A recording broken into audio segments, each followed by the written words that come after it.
Hi ವೀಕ್ಷಕರೇ, ಎಲ್ಲರಿಗೂ ನಮಸ್ಕಾರ. ನೋಡಿ, ಸರ್ಕಾರದಿಂದ ಗೃಹಲಕ್ಷ್ಮಿ ಯೋಜನೆಯ ಪ್ರತಿಯೊಂದು ಫಲಾನುಭವಿಗಳಿಗೆ ಕೊನೆಗೂ 3 ತಿಂಗಳ 6,000 ಹಣನ ಜಮಾ ಮಾಡ್ತಾ ಇದ್ದಾರೆ. ಇಂದು ಮೇ 23 ಶುಕ್ರವಾರದಿಂದ ಕರ್ನಾಟಕದ 26 ಜಿಲ್ಲೆಗಳ ಪ್ರತಿಯೊಂದು ಫಲಾನುಭವಿಗಳಿಗೆ ಈ 6,000 ಹಣನ ಸರ್ಕಾರ ಬಿಡುಗಡೆ ಮಾಡ್ತಾ ಇದೆ. ಅದೇ ರೀತಿ ಕಾಂಗ್ರೆಸ್ನ ಸಚಿವರೊಬ್ಬರು ಪ್ರತಿಯೊಂದು ಫಲಾನುಭವಿಗಳಿಗೆ ಮುಖ್ಯವಾದ ಮಾಹಿತಿನ ಕೊಟ್ಟಿದ್ದು, ಗೃಹಲಕ್ಷ್ಮಿ ಯೋಜನೆಯ 2,000 ಹಣನ 4,000 ಹಣಕ್ಕೆ ಏರಿಕೆ ಮಾಡ್ತಾ ಇದ್ದಾರೆ. ಹಾಗಾದರೆ ಬನ್ನಿ ಸ್ನೇಹಿತರೆ, ನಿಮ್ಮ ಬ್ಯಾಂಕ್ ಖಾತೆಗೆ ಹೇಗೆ 4,000 ಹಣ ಜಮಾ ಆಗುತ್ತೆ ಮತ್ತು ಯಾವ ಜಿಲ್ಲೆಗಳಿಗೆ 6,000 ಹಣ ಜಮಾ ಆಗಲಿದೆ ಅಂತ ನಾನು ನಿಮಗೆ ತಿಳಿಸ್ಕೊಡ್ತಾ ಇದ್ದೀನಿ. ಅದಕ್ಕಿಂತ ಮೊದಲು ನೀವೇನಾದ್ರೂ ಇನ್ನೂ ಕೂಡ ನನ್ನ ಚಾನಲ್ನ ಸಬ್ಸ್ಕ್ರೈಬ್ ಆಗಿಲ್ಲ ಅಂದರೆ ದಯವಿಟ್ಟು ಪ್ರತಿಯೊಬ್ಬರು ಚಾನಲ್ನ ಸಬ್ಸ್ಕ್ರೈಬ್ ಮಾಡ್ಕೊಳ್ಳಿ, ಹಾಗೆ ವಿಡಿಯೋಗೆ ಒಂದು ಲೈಕ್ನ ಕೊಡಿ. ಹೌದು ವೀಕ್ಷಕರೇ, ಗೃಹಲಕ್ಷ್ಮಿ ಯೋಜನೆಯ ಪ್ರತಿಯೊಂದು ಫಲಾನುಭವಿಗಳಿಗೆ ಕೊನೆಗೂ ಸರ್ಕಾರದಿಂದ 6,000 ಹಣನ ಜಮಾ ಮಾಡ್ತಾ ಇದೆ.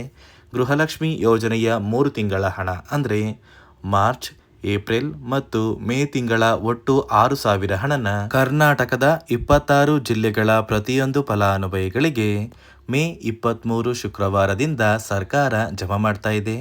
ಅದೇ ರೀತಿ ಈ ಗೃಹಲಕ್ಷ್ಮಿ ಯೋಜನೆಯ ಹಣದ ಜೊತೆಗೆ ಪ್ರತಿಯೊಂದು ಫಲಾನುಭವಿಗಳಿಗೆ ಅನ್ನಭಾಗ್ಯ ಯೋಜನೆಯ ಪೆಂಡಿಂಗ್ ಇರುವ 5 ತಿಂಗಳ 2,000 ಹಣನ ಕೂಡ ಸರ್ಕಾರ ಜಮಾ ಮಾಡ್ತಾ ಇದೆ. ಮತ್ತೆ ವೀಕ್ಷಕರೇ, ಕಾಂಗ್ರೆಸ್ನ ಸಚಿವರೊಬ್ಬರು ಪ್ರತಿಯೊಂದು ಫಲಾನುಭವಿಗಳಿಗೆ ಮುಖ್ಯವಾದ ಮಾಹಿತಿನ ಕೊಟ್ಟಿದ್ದು, ಗೃಹಲಕ್ಷ್ಮಿ ಯೋಜನೆಯ 2,000 ಹಣನ ಸರ್ಕಾರ 4,000 ಹಣಕ್ಕೆ ಏರಿಕೆ ಮಾಡ್ತಾ ಇದ್ದೀವಿ ಅಂತ ಒಂದು ಮಾಹಿತಿನ ಕೊಟ್ಟಿದ್ದಾರೆ. ಹಾಗಾದರೆ ನೀವು ಕೇಳ್ಬೋದು ಸ್ನೇಹಿತರೆ, ಯಾವಾಗಿಂದ ನಮ್ಮ ಬ್ಯಾಂಕ್ ಖಾತೆಗೆ ಸರ್ಕಾರ ಪ್ರತಿ ತಿಂಗಳು 4,000 ಹಣನ ಜಮಾ ಮಾಡುತ್ತೆ ಅಂತ.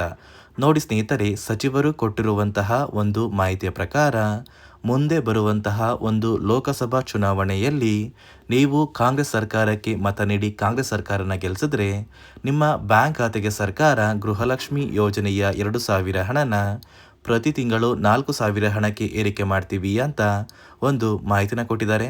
ಸದ್ಯಕ್ಕೆ ಪ್ರತಿಯೊಂದು ಫಲಾನುಭವಿಗಳಿಗೆ ಪ್ರತಿ ತಿಂಗಳು 2,000 ಹಣ ಜಮಾ ಆಗಲಿದ್ದು, ನಿಮ್ಮ ಬ್ಯಾಂಕ್ ಖಾತೆಗೆ ಮೇ 23ರಿಂದ 3 ತಿಂಗಳ 6,000 ಹಣನ ಸರ್ಕಾರ ಜಮಾ ಮಾಡ್ತಾ ಇದೆ.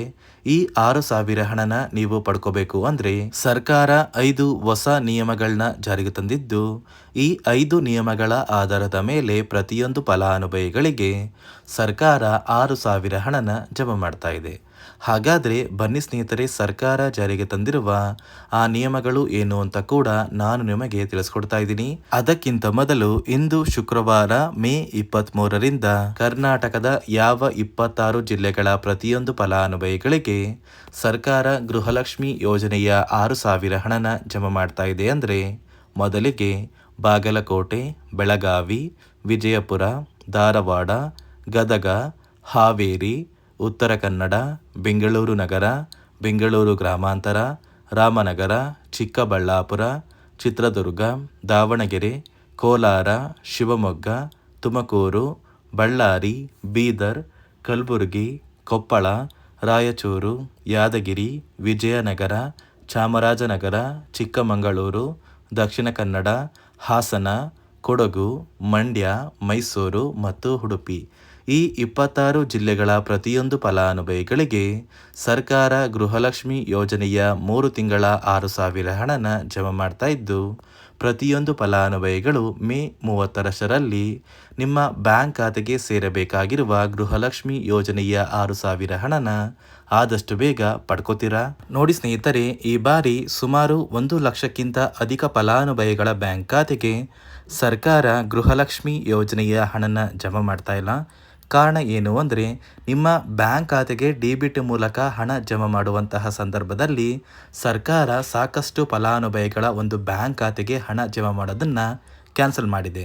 ಯಾಕಂದರೆ ಇತ್ತೀಚೆಗೆ ಹಣಕಾಸು ಇಲಾಖೆ ಜಾರಿಗೆ ತಂದಿರುವ 5 ನಿಯಮಗಳ ಆಧಾರದ ಮೇಲೆ ಪ್ರತಿಯೊಂದು ಫಲಾನುಭವಿಗಳಿಗೆ ಸರ್ಕಾರ ಈ ಒಂದು ಹಣನ ಜಮಾ ಮಾಡ್ತಾ ಇದ್ದು, ಯಾರೆಲ್ಲ ಫಲಾನುಭವಿಗಳು ಈ ನಿಯಮಗಳನ್ನ ಪಾಲಿಸಿಲ್ಲ ನಿಮ್ಮ ಬ್ಯಾಂಕ್ ಖಾತೆಗೂ ಕೂಡ ಹಣ ಜಮಾ ಆಗೋದಿಲ್ಲ. ಹಾಗಾದರೆ ಬನ್ನಿ ಸ್ನೇಹಿತರೆ, ಸರ್ಕಾರ ಜಾರಿಗೆ ತಂದಿರುವ ಆ 5 ಹೊಸ ನಿಯಮಗಳು ಏನು ಅಂತ ನಾನು ನಿಮಗೆ ತಿಳಿಸ್ಕೊಡ್ತಾ ಇದ್ದೀನಿ.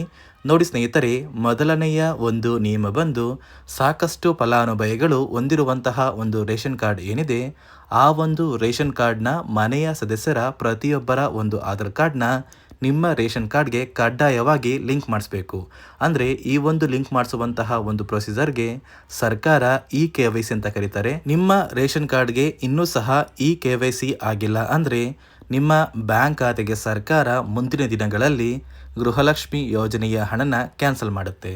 ಅದೇ ರೀತಿ ಎರಡನೆಯ ಒಂದು ನಿಯಮ ಬಂದು ಸಾಕಷ್ಟು ಫಲಾನುಭವಿಗಳು ಕಳೆದ 3 ತಿಂಗಳಿಂದ ಸರ್ಕಾರದಿಂದ ಬರ್ತಾ ಇರುವಂತಹ ಒಂದು ರೇಷನ್ ಏನಿದೆ, ಅಂದರೆ ಉಚಿತ ಅಕ್ಕಿ ಏನಿದೆ, ಈ ಒಂದು ರೇಷನ್ನ ಪಡ್ಕೋತಾ ಇಲ್ಲ.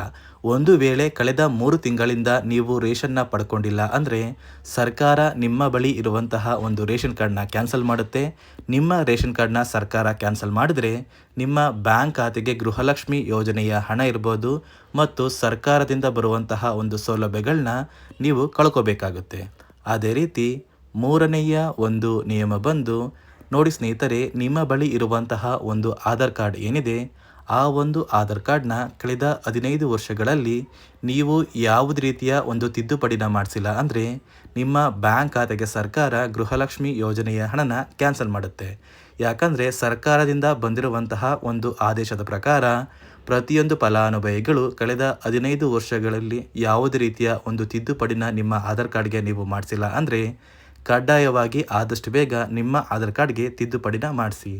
ಅದೇ ರೀತಿ ನಾಲ್ಕನೆಯ ಒಂದು ನಿಯಮ ಬಂದು ನಿಮ್ಮ ಕುಟುಂಬದ ಒಂದು ವಾರ್ಷಿಕ ಆದಾಯ 7 ಲಕ್ಷಕ್ಕಿಂತ ಕಡಿಮೆ ಇರಬೇಕು.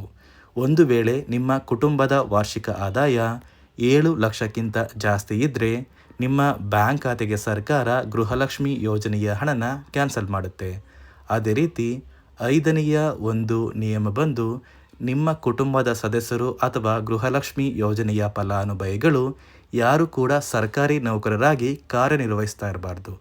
ಒಂದು ವೇಳೆ ನಿಮ್ಮ ಕುಟುಂಬದಲ್ಲಿ ಯಾರೇ ಆಗಿದ್ರೂ ಸರ್ಕಾರಿ ನೌಕರರಾಗಿ ಕಾರ್ಯನಿರ್ವಹಿಸ್ತಾ ಇದ್ದರೆ ನಿಮ್ಮ ಬ್ಯಾಂಕ್ ಖಾತೆಗೆ ಗೃಹಲಕ್ಷ್ಮಿ ಯೋಜನೆಯ ಹಣ ಕ್ಯಾನ್ಸಲ್ ಆಗುತ್ತೆ. ಈ 5 ನಿಯಮಗಳ ಆಧಾರದ ಮೇಲೆ ಪ್ರತಿಯೊಂದು ಫಲಾನುಭವಿಗಳಿಗೆ ಸರ್ಕಾರ ಹಣ ಜಮಾ ಮಾಡ್ತಾ ಇದೆ. ಒಂದು ವೇಳೆ ನೀವು ಈ 5 ನಿಯಮಗಳನ್ನ ಪಾಲಿಸಿಲ್ಲ ಅಂದರೆ ನೀವು ಕೂಡ ಗೃಹಲಕ್ಷ್ಮಿ ಯೋಜನೆಯ ಹಣದಿಂದ ವಂಚಿತರಾಗಬೇಕಾಗುತ್ತೆ. ನೋಡಿ ಸ್ನೇಹಿತರೆ, ಕರ್ನಾಟಕದ 26 ಜಿಲ್ಲೆಗಳ ಪ್ರತಿಯೊಂದು ಫಲಾನುಭವಿಗಳಿಗೆ ಸರ್ಕಾರ ಗೃಹಲಕ್ಷ್ಮಿ ಯೋಜನೆಯ 3 ತಿಂಗಳ ಒಟ್ಟು 6,000 ಹಣ ಅಂದರೆ 19, 20 ಮತ್ತು 21ನೇ ಕಂತಿನ ಒಟ್ಟು 6,000 ಹಣನ ಪ್ರತಿಯೊಂದು ಫಲಾನುಭವಿಗಳಿಗೆ ಜಮಾ ಮಾಡ್ತಾ ಇದ್ದು, ಆದಷ್ಟು ಬೇಗ ನಿಮ್ಮ ಬ್ಯಾಂಕ್ ಖಾತೆಗೆ ಪ್ರತಿಯೊಬ್ಬರು ಈ ಒಂದು ಹಣನ ಪಡ್ಕೋತೀರಾ. ಗೃಹಲಕ್ಷ್ಮಿ ಯೋಜನೆಯ 18 ಕಂತಿನ ಹಣ ಯಾರೆಲ್ಲ ಪಡ್ಕೊಂಡಿದ್ದೀರಾ, ಇಂತಹ ಪ್ರತಿಯೊಂದು ಫಲಾನುಭವಿಗಳಿಗೆ ಮೇ 30ರಷ್ಟರಲ್ಲಿ ಈ 6,000 ಹಣ ಜಮಾ ಆಗುತ್ತೆ ಅಂತ ಹೇಳ್ತಾ, ಇದಿಷ್ಟು ಸರ್ಕಾರದಿಂದ ಪ್ರತಿಯೊಂದು ಫಲಾನುಭವಿಗಳಿಗೆ ಬಂದಿರುವಂತಹ ಒಂದು ಹೊಸ ಮಾಹಿತಿ ಆಗಿದೆ. ನೋಡಿ ಸ್ನೇಹಿತರೆ, ನಾನು ಕೊಟ್ಟಿರುವಂತಹ ಮಾಹಿತಿ ನಿಮಗೆ ಇಷ್ಟ ಆಗಿದ್ದಲ್ಲಿ ದಯವಿಟ್ಟು ಪ್ರತಿಯೊಬ್ಬರು ನನ್ನ ಚಾನಲ್ನ ಸಬ್ಸ್ಕ್ರೈಬ್ ಮಾಡ್ಕೊಳ್ಳಿ, ಹಾಗೆ ವಿಡಿಯೋಗೆ ಒಂದು ಲೈಕ್ನ ಕೊಡಿ.